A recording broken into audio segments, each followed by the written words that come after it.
ಮಾಡ್ತೀನಿ ನೀನು?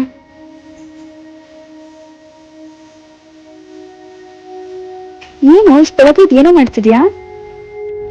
ಗುಡ್ಲಕ್ಷ್ಮಿ, ನೀನು ಬಿಸ್ನೆಸ್ ಅಲ್ಲಿ ಡಬಲ್ ಪ್ರಾಫಿಟ್ ಆಗಿದೆ ನಂಗೆ. ಬಟ್ ಯಾವ್ದ್ರಲ್ಲಿ ಇನ್ವೆಸ್ಟ್ ಮಾಡ್ಬೇಕಂತ ಗೊತ್ತಾಗ್ತಿಲ್ಲ ಕಣೆ. ಸೈಟ್ ತಗೊಳ್ಳ ಇಲ್ಲಾಂದ್ರೆ ಅಪಾರ್ಟ್ಮೆಂಟ್ ತಗೊಳ್ಳ? ಎರಡೂ ಬೇಡ. ರೆಡಿ ಆಗು, ನಾನು ಹಿಂಗೆಲ್ಲೋ ಕರ್ಕೊಂಡು ಹೋಗ್ತೀನಿ. ಎಲ್ಲಿಗೆ? ಸರ್ಪ್ರೈಸ್. ನೋಡು, this is the perfect place to invest your money. ಹೆಂಗೆ? ಇಲ್ಲಿ ನೀನು ಲ್ಯಾಂಡ್ ತಗೊಂಡ್ರೆ ಅವರೇ ಇಲ್ಲಿ ಗಂಧದ ಮರ ಹಾಕೊಡ್ತಾರೆ ನಿನ್ಗೆ.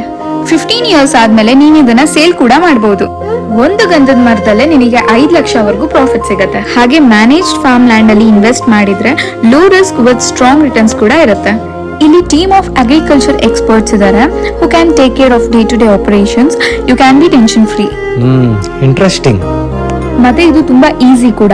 ಎಲ್ಲಾ paper work and farm management ಅವರೇ ನೋಡ್ಕೊಳ್ತಾರೆ. And farm land is tax free. ಇಲ್ಲಿ ನಿನಗೆ ಯಾವುದೇ ತರ ಟ್ಯಾಕ್ಸ್ ಕಟ್ಟಬೇಕು ಅಂತಾನೂ ಇಲ್ಲ. ಬಟ್ ದೂರ ಆಗ್ಲಿಲ್ವಾ? ನೋ, ಏರ್ಪೋರ್ಟ್ ಇಲ್ಲಿಂದ ಜಸ್ಟ್ 25 ಕಿಲೋಮೀಟರ್ಸ್. ಮತ್ತೆ Isha Foundation is just 15 kilometres. ಮತ್ತೆ ಗವರ್ಮೆಂಟ್ ಮೆಡಿಕಲ್ ಕಾಲೇಜ್ ಕೂಡ ಇಲ್ಲಿಂದ ಜಸ್ಟ್ 10 ಕಿಲೋಮೀಟರ್ಸ್ ಅವೇ ಇದೆ.